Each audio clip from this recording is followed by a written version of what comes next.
So I'd like to start out by dedicating this video to Luke, who changed my life the day he was born, as well as to my dad, who initially introduced me to the guitar and who was my biggest fan. So there's a photograph by Finn Costello taken at the Rainbow Room in London in 1978 that hangs on my wall. And it's a photograph of Eddie Van Halen playing what many people believe to be the greatest guitar solo of all time. It hangs next to my desk as a reminder, particularly in these times, that the human race can produce beautiful and magical things. It also hangs there as a tribute to someone who taught me life lessons that I still utilize today. About 5 years after that photograph was taken, when I was about 13, I first heard Van Halen, and it was like discovering a secret room in a house I'd lived in for years. It just completely took me to another dimension. And to help you appreciate what a profound, kind of earth-shattering moment that was, I want to kind of share a couple quotes. The first is from Ted Nugent. So Ted and I likely don't agree on anything, but I appreciate his contribution to music, his guitar playing, and this quote of his, which I think probably articulates this better than anybody. He said, Van Halen opened up for my band in the late 70s, and this fucking kid started playing shit I'd never heard of before. And I was like, oh, I think I'm a bad motherfucker, but there may be an element of me sitting on my bad motherfucking laurels.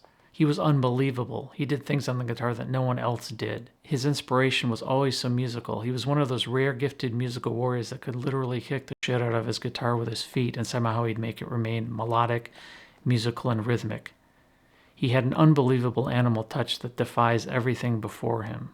There's another quote from Zakk Wylde, who was the guitarist in Ozzy Osbourne's band after Randy Rhoads died. He said, Eddie didn't just nudge the guitar into the future, he catapulted it beyond insanity. When people talk about famous moments in history and where they were, people will say, I remember where I was the first time I heard Eruption. So needless to say, I just became obsessed with this music and begged my parents to buy me what was a cheap Cort guitar that someone had painted with black and white stripes, similar to the guitar on the back of Van Halen 2. And eventually I got good enough to start my own band, who I played with through my senior year in high school, and then went on to play with other bands in bars, and even at the Blind Pig in Ann Arbor about 3 years before Pearl Jam played there.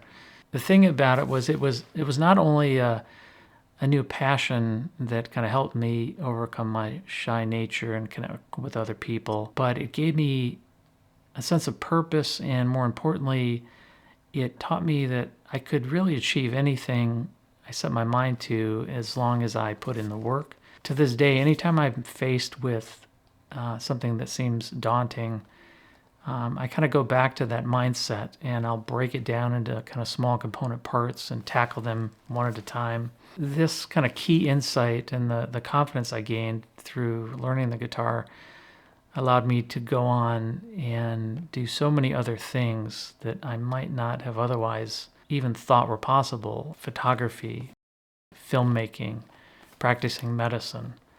And I have Eddie Van Halen to thank for all of that.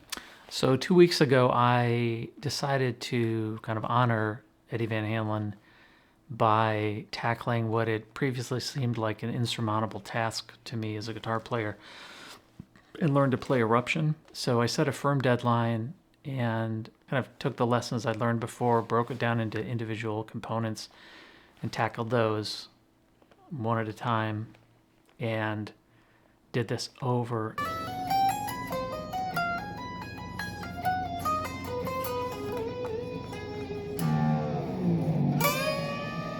and over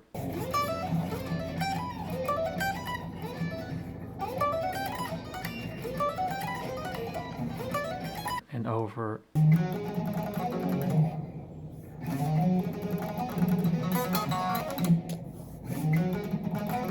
and over again. And at times there were honestly moments where I felt like there's no way I'm going to get this. But I just I knew from past experience that I would be able to do it if I just was patient and took the time. And so through perseverance, I was finally able to kind of pull it together. And so I'm going to play that for you now. Now, for the purists, this is not historically accurate.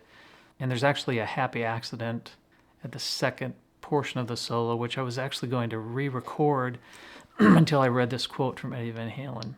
When they were asking him about his performance of Eruption on the first album, he said, "I didn't even play it right. There's a mistake at the top end of it. To this day, whenever I hear it, I always think, man, I could have played it better." To me, Eruption is not, I mean, you can play it note for note, but to me, it's more about the attitude. I mean, to me, it's almost like an electrical current that he manifested that you're just going to grab onto, and you just kind of hang on and do what you can with that. And so, with that in mind, I hope you enjoy this.